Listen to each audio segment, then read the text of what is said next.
Sir சொல்லுங்க. இந்த 40 பேரை கொண்டவருங்கிறது முன்னாடியே பிளான் பண்ணதா இல்லை இப்போ டைலாகாக சேர்த்ததா சார்? அதே மாதிரி இந்த அரசியல் உண்மை அதெல்லாம் இப்போ உள்ள பாலிடிக்ஸுக்கு இதுவாக இருக்கிற மாதிரி இருக்குது. இல்லைண்ணா, இது வந்து காலகாலமாக எல்லாத்துலேயே இருக்கிற பாலிடிக்ஸில் இருக்கிறது தான். இன்னைக்கு பாலிடிக்ஸில் இல்லை. இல்லை நான் கேட்குறது பாலிடிக்ஸ்னு ஒன்று ஆரம்பித்ததுலேருந்து இது மாதிரி பல விஷயங்கள் இருந்துகிட்டே தான் இருக்குது. அல்ல அதெல்லாம் கரெக்டு. 40 பேருங்கிறது தான் எனக்கு கொஸ்டின். இல்லை நாங்கள் ஷூட் பண்ணது எப்போ நான் முன்னாடியே எடுத்தது தான். ஓகே, அது ப்ரூஃப்ஸும் இருக்கு எங்ககிட்ட.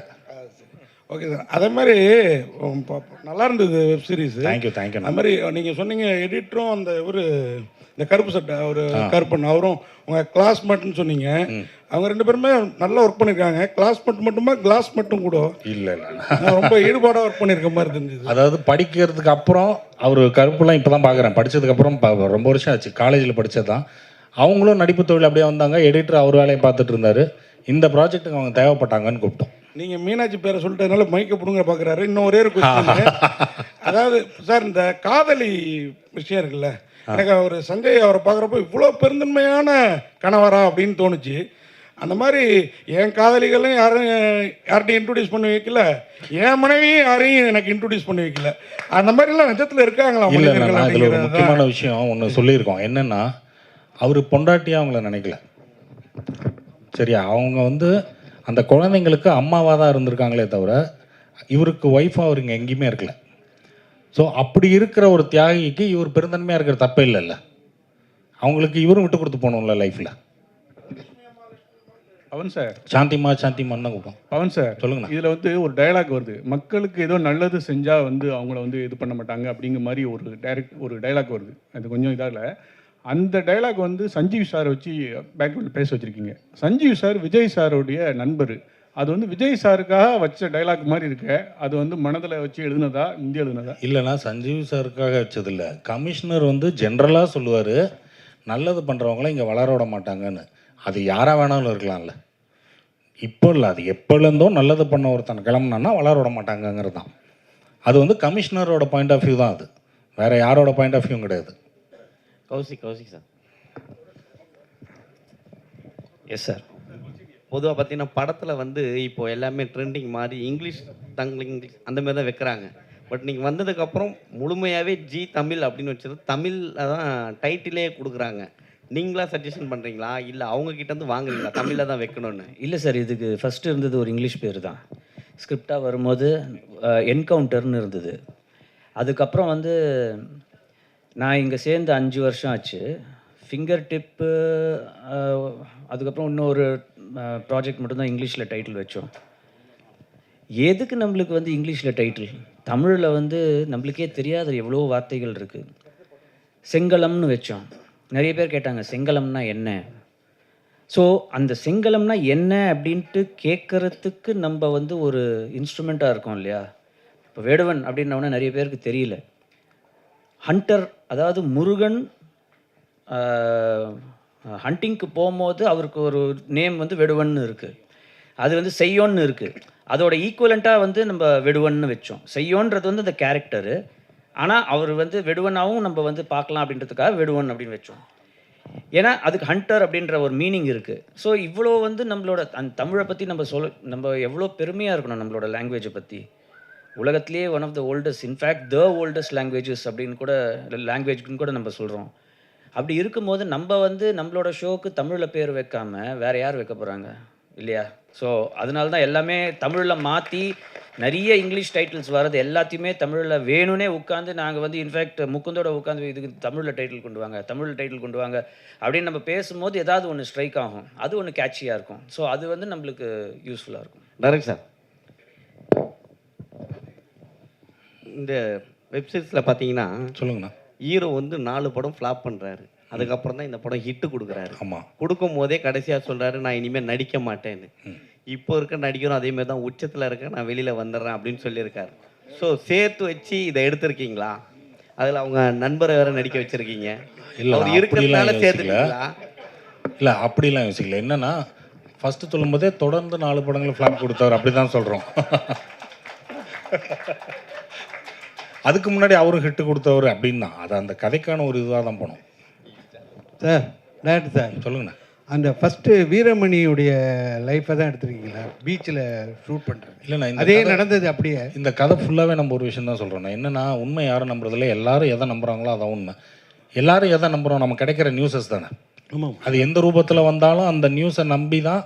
இப்போ ஒரு நியூஸை 10 பேர் நம்புறதுக்கும் 10,000 பேர் நம்புறதுக்கும் வித்தியாசம் இருக்குது. 10,000 பேர் நம்பினா அது உண்மையாக ஆரம்பிக்கும், அது பதிவாகிடும், அது அப்படியே வரலாறு ஆகிடும். சரி, இப்படி தான் நம்ம எல்லாத்தையுமே பார்த்துட்டு இருக்கோம். ஸோ அது மாதிரி நியூஸ்லேருந்தே எடுக்கணும். நம்ம கேள்விப்பட்ட விஷயங்களை ஞாபகப்படுத்துறதுக்காக தான் நம்ம கேள்விப்பட்டது தான் அது. ஓகே, அது கரெக்டு தான் அது. அப்புறம் இந்த ஆர்டிஸ்டில் ரொம்ப பாதிக்கப்பட்டிருந்தீங்களா? அந்த கதையை சொல்லும்போது நடிகர்கிட்ட வந்து ப்ரொடியூசர் சொல்லுவார்ல, அந்த நடிகர் கதையெல்லாம் மாற்றாமல் நிறைய பாதிக்கப்பட்டிருக்கீங்களா?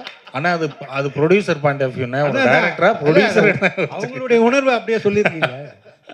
அது நீங்கள் ப்ரொடியூசர்ட்டு தான் கேட்கணும். டைரக்டர் சார் சொல்லுங்கண்ணா. Sorry, question sir. ஒவ்வொரு கேரக்டருமே நீங்கள் சூஸ் பண்ணது மாஸ்டர் ஸ்ட்ரோக். தேங்க்யூண்ணா.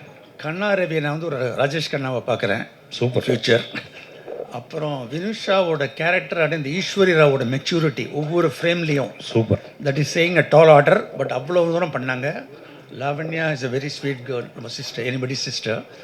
ஒரே ஒரு சின்ன ஒரு இதுனா, அந்த இவங்க வீட்டுக்கு அழைச்சின்னு போகிறாங்க இல்லையா வினுஷா, இவங்களை முடிய கண்ணாவை, அப்போ வந்து தெரிஞ்சுடுறது யார் வீட்டுக்கு. அந்த போஸ்டர் நீங்கள் காமிக்கிறீங்க, ஆதியோட போஸ்டரும் அந்த ஹென்ச்மேன் வந்து ஒரு குரூப்பாக 4 பேர் போவாங்க.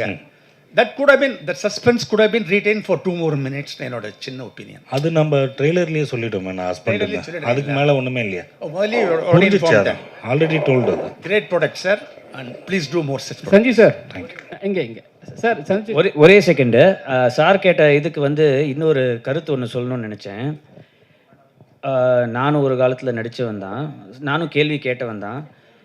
இன்ஃபேக்ட் நான் ஒரு இன்ட்ரெஸ்டிங்கான இன்சிடெண்ட் சொல்லணும்னு நினச்சேன்.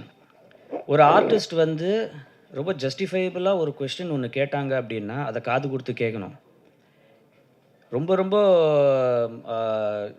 2 நாள் முன்னாடி நடந்த விஷயம் சொல்கிறேன். கண்ணா ரவி வந்து ஒரு விஷயம் எங்ககிட்ட ஒரு டவுட்டு கேட்டார். எங்களுக்கு அது நியாயமாக பட்டுச்சு, அதை நாங்கள் மாற்றினோம். அந்த மாதிரி ஒரு விஷயம் ஒரு நடிகன் கேட்கும் போது கண்டிப்பாக மாற்றலாம். சும்மா ஏதாவது எனக்குன்னு இப்படி வெய்ய, எனக்குன்னு அப்படி வெய்யின்னு கேட்கும் போது தான் பிரச்சனை வருது சார். சஞ்சீவ் சார், சார் நீங்கள் மேடையிலே வந்து ஒரு ஃபீல் பண்ணீங்க, நீங்கள் ரொம்ப நல்ல நடிகர், சரிங்களா, எல்லாத்துக்குமே அட்ஜஸ்ட் பண்ணிட்டு போகிற ஒரு நடிகர். ஆனால் உங்களுக்கு ஒரு வாய்ப்பு வந்து தமிழ் சினிமாவில் ஒரு முக்கியத்துவம் கொடுக்க மாட்டாங்கன்னு ஒரு விஷயம் இருக்குது. அதை நீங்கள் எப்படி பார்க்குறீங்க? இப்போ வந்து ஜி வந்து உங்களை எடுத்திருக்காங்க, படம் வந்து சூப்பராக வந்திருக்கு, நீங்களும் நல்லா நடிச்சிருக்கீங்க, அதில் பார்த்து நாடி விஜய் மாதிரியே வர்றீங்க. சரி, இது உங்களுக்கு எப்படி தோணுது?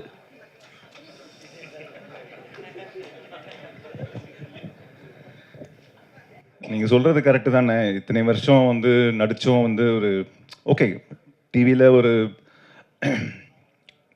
ஒரு நல்ல பேர் கிடச்சிது. பட் நம்ம எல்லா நடிகரும் நான் நினச்சிட்டு வருது வந்து சினிமாவில் நடிக்கணும், அந்த மாதிரி பெரிய ஸ்க்ரீனில் இருக்கணும் தான். அதுக்கு உண்டான ரெக்கக்னிஷன் இது வரைக்கும் கிடைக்கல. இனிமேல் கிடைக்குங்கிற நம்பிக்கை இருக்குது. நீங்களாம் சப்போர்ட் பண்ணிங்கன்னா வளரலாம், அவ்வளோதான். சார் சஞ்சய் சார் அது மாதிரி பேசுகிறப்ப ஒரு 5-6 நாளாக உடம்பு சரியில்லை. ஆமாண்ணே. உடம்பா மனசா? ஏன்னா அவங்க நண்பர் வந்து ஒரு இக்கட்டான ஒரு சூழலில் இருக்கிறாரு. அவர் பண்ணுறது சரியாக தப்பாங்கிற மனநிலையில் இருக்கீங்களா இல்லை என்ன? ஏன்னா எல்லாருக்குமே வருத்தமும் இருக்குது, அவர் மேலே அனுபவமும் இருக்குது. நீங்கள் சொன்னது ரெண்டுமே கரெக்டுண்ணே. மனசும் வருத்தமாக இருக்குது, உடம்பும் சரியில்லை தான்.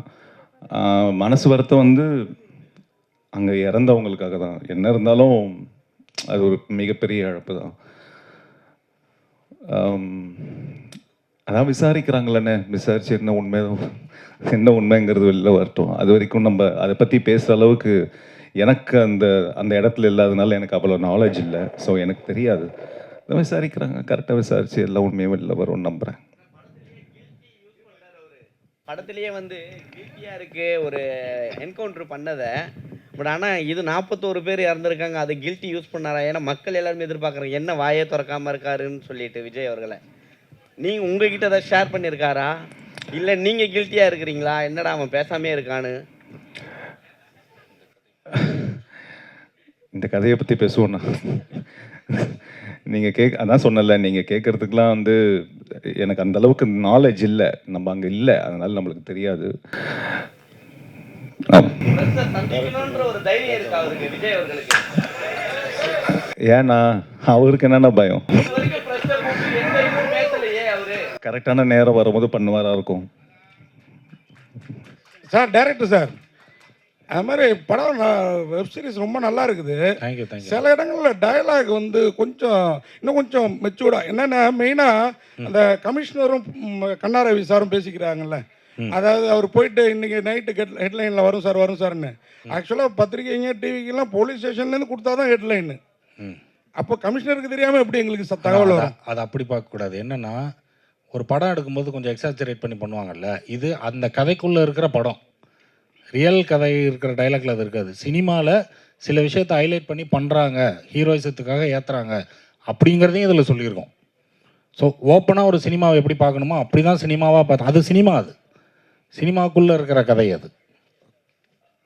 மேடம் ரேகா நாயர் மேடம், உங்களுக்கு ஒரு கொஸ்டின் என்னென்னா, நீங்கள் பேசுகிறப்ப சொன்னீங்க நான் வந்து சரக்கு எல்லாம் இது பண்ண எல்லாம் மிக்சிங் அதெல்லாம் கரெக்டாக சொன்னீங்க. ஆனால் சரக்கும் சூடாக தான் இருக்கும், வர காப்பி அளவுக்கு சூடாக இருக்காது, ஆனால் சூடாக தான் இருக்கும்.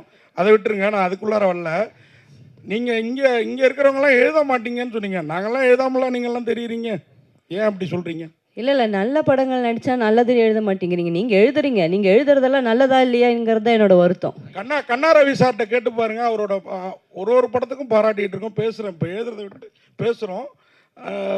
அந்த மாதிரி உங்களையும் நிறைய பேசியிருக்கிறோம். சில பேர் முன்ன இருக்கும், அதுக்காக எல்லாரையும் ஒரே மாதிரி பார்க்காதீங்க. நீங்கள் நல்லா எழுதினவங்க தான் இந்த மேடையில் உட்காந்துருக்கோம். அதை தான் பவன் சார் செலக்ட் பண்ணியிருக்காரு. இன்னும் நல்லா எழுதுங்கன்னு தான் கேட்குறோம். நன்றி நன்றி நன்றி. சரக்கு எப்போ அடிப்பீங்கன்னு சொல்லுங்கள், வந்து டெஸ்ட் பண்ணி பார்க்குறேன். படத்தில் வந்து ஆதிநாதன் இருக்கார்ல, வில்லன் இருக்கார் இல்லையா? ஆமாம். அவர் வீட்டை காட்டும்போது வந்து மருது சகோதரர்கள் போட்டால் காட்டுறீங்க. அது மருதுபாண்டிபுரம்னு பேர் வச்சதுனாலண்ணே. அப்படியா? அதுக்காக தான் மருதுபாண்டிபுரம்னு பேர் வச்சதுனால, சரி இது மருது சகோதரர்கள்ங்கிறது ஒரு சின்ன ஐடென்டிட்டியாக இருக்கட்டுமேங்கிறதுனால வச்சது தான் அது. மற்றபடி எந்த இதுவும் இல்லை.